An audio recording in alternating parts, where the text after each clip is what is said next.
The dead stranger lies before you. You wail. You tear your hair. You're paid to grieve. This is your life as a professional mourner. The incense coats the back of your throat like something sweet gone wrong.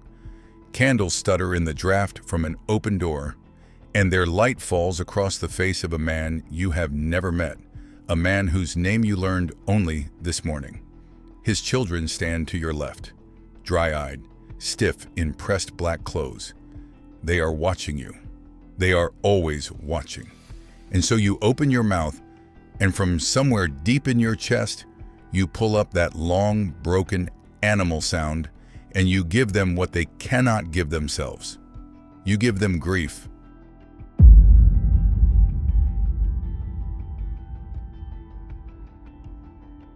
There is no clean word for what you are. Mourner sounds too gentle. Performer sounds too cold. In Rome, centuries before your grandmother was born, they called women like you praeficae, those who go before. You lead the grief. You set the pitch and temperature of sorrow so that others may follow. You are not a fraud, though some would call you one. You are a craftsperson of loss. The man in that coffin is a stranger, but your weeping for him is, in its way, the purest kind, no inheritance disputes mixed in, no quiet relief. You weep cleanly, the way rain weeps, indifferently, completely. But they do not pay you for purity. They pay you because their own grief is either too raw to perform or simply isn't there at all. And in that silence, you are hired to fill the space that love was supposed to occupy.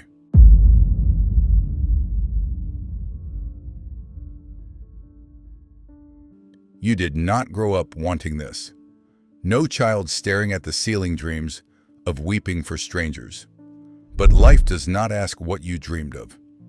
Maybe you are a widow. Maybe the harvest failed. Maybe the man who was supposed to provide simply walked out one morning and did not come back, and suddenly there was rent and children and the breathless arithmetic of survival that poor women have always calculated alone. You heard about the work through an older woman, a neighbor. People pointed at her sometimes, and not always kindly, but she ate. Her children had shoes. She looked you over the way a seamstress looks at fabric and said, "You have the voice for it, but you will need to learn to use it." You did not choose grief as a profession. You fell into it the way people fall into rivers suddenly, without preparation, and then you had to learn to swim. Society built no ladder out of poverty for women like you. It built one role, to feel what others could not, to perform what others would not, and to accept payment quietly without making it awkward for the family who hired you.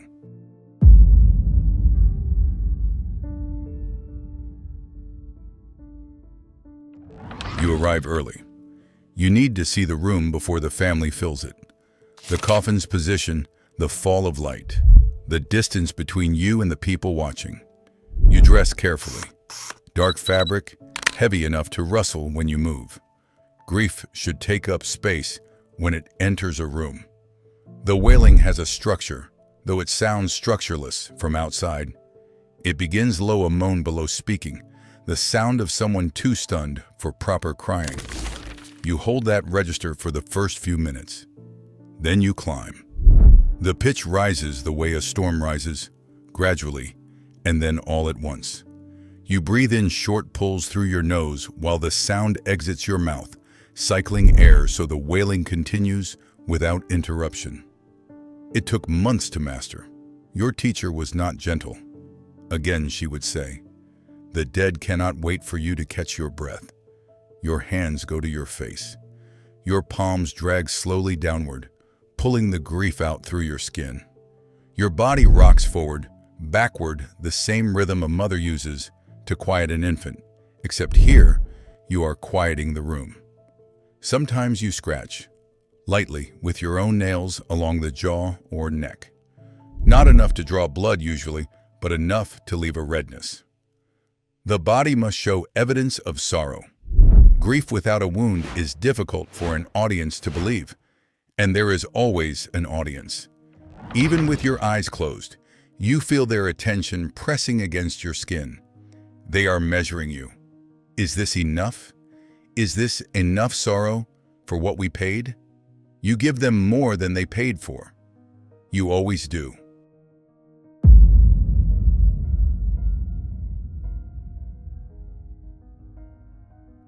Some families are simply wealthy.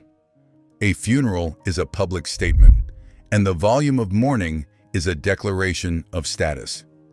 A quiet funeral suggests a life unloved. A room filled with convulsed grief says, "This person mattered."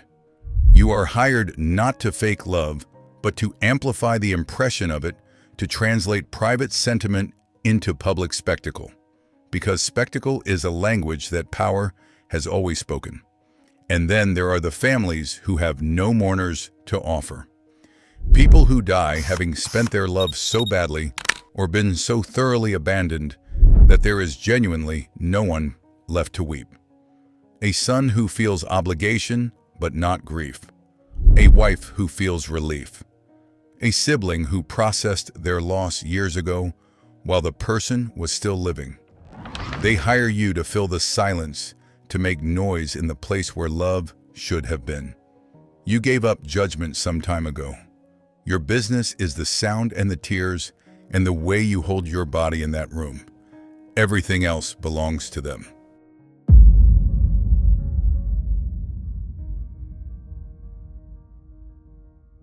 You are not the first. People exactly like you have stood in rooms exactly like this for thousands of years. The walls change. The language changes. You do not. In ancient Egypt, you walked in procession behind the sarcophagus, throwing handfuls of dust into the air above your own head, grief made visible, settled into hair and skin.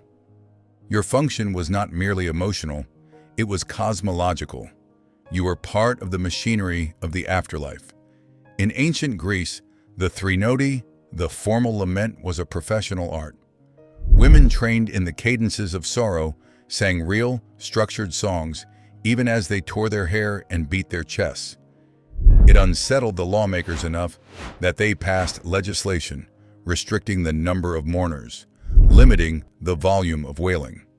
The laws were written by men who were uncomfortable with the extravagance of public female grief. They did not entirely succeed in silencing it. In Rome, you had a title, praeficae, the one who leads. You walked at the front of the procession ahead of the body, and you set the pace of mourning so that everyone behind could follow. When it was over and you had been paid, you walked home alone through narrow streets, dust in your throat, thinking about what you would eat for dinner. Travel east into China, where for centuries the hired mourner has been a fixture of funeral culture, particularly in rural communities where grief must be proportional to the status of the deceased. The community watches, the community judges, and so families spend money they can barely afford to ensure the performance meets expectations.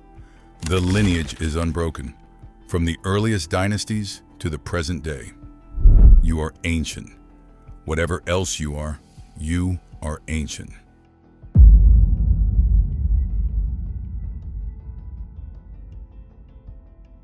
Your teacher had been mourning professionally for 30 years when she took you on. Her voice outside of the work was almost inaudible, worn soft by decades of wailing, as though the loud parts of herself now belonged entirely to the dead.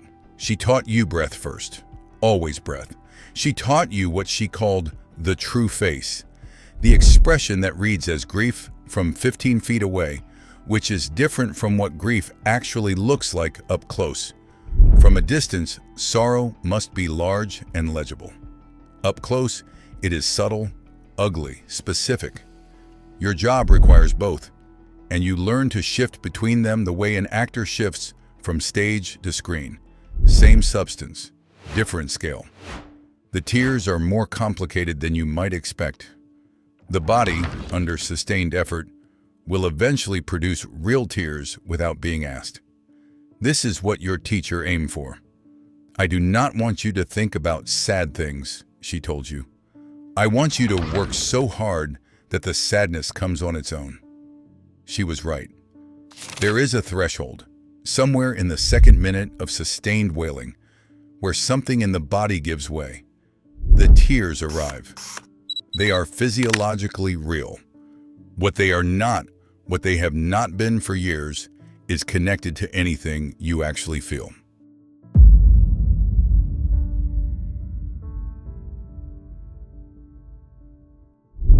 The body keeps a ledger. Your voice first. Years of this work have left a permanent hoarseness in your mid-register. Some days, it hurts to swallow. You treat your throat with a caution that borders on reverence, because the day it gives out entirely is the day you have nothing left to sell. Your face carries old scratch marks. Your shoulders ache from decades of rocking. Your hands are never entirely steady. These are the physical costs. They are not the ones that follow you home. What happens slowly over the course of many funerals is a flattening. Not numbness, exactly. The range narrows. The peaks are worn down. You have wept so many times with such conviction that the mechanism of weeping has become divorced from the mechanism of feeling. Tears come when you work. They do not come when you need them to. And when your own mother died, you stood at her graveside in the cold morning air and you waited. You waited for the grief that belongs to you alone, that no one has hired you to perform. It did not come. You felt a weight, a hollowness, a sense of a door closing somewhere in a part of the house you rarely visited. But you could not weep. You, who had wept for hundreds of strangers, stood at your own mother's grave with dry eyes. This is the debt that accumulates silently. By the time you understand what you have lost, the losing is already complete.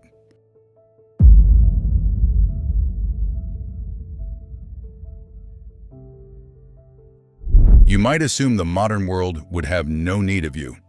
You would be wrong. In Taiwan, the tradition has evolved into something more elaborate funeral processions that now sometimes include music, performance, spectacle scaled to a modern appetite for the extreme. The function is unchanged. Display, status, the translation of death into public statement. The language has simply been amplified.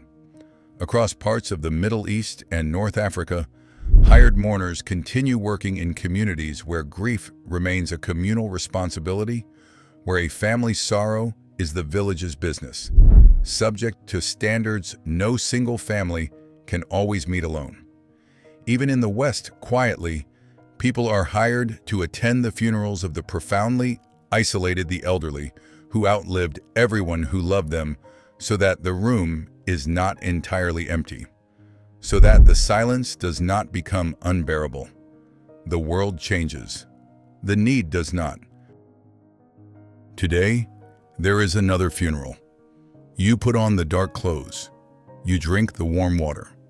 You walk into a room that smells of lilies and candle wax, and that particular stillness that gathers wherever people face something they cannot control. The family stands at the edges of the room, watching you with the expression you have come to know across decades, part expectation, part discomfort, part relief. You breathe. You find the low note. You begin. The sound fills the room. The family's shoulders drop. Something releases in them. Your wailing becomes the door through which their own complicated feelings can finally pass. You watch this happen through the mist of your performed grief, and you feel the familiar absence where feeling used to be. You cry, and you feel nothing. And here, somewhere in the middle of the wail, comes the thought that always finds you. What a strange species, to need to purchase its own sorrow, to have invented grief, and then forgotten how to use it, and to need someone like you to come and do it instead. The incense thickens. The candles shudder. You go on. If this made you sit with something uncomfortable, consider subscribing. Hit that button below, it costs you nothing, and it's the only way to make sure you don't miss what's coming next. Every week, we go somewhere history forgot to explain. And tell me in the comments, is what professional mourners do an act of service or something else entirely? Until then, hold on to the grief that belongs to you while you still can.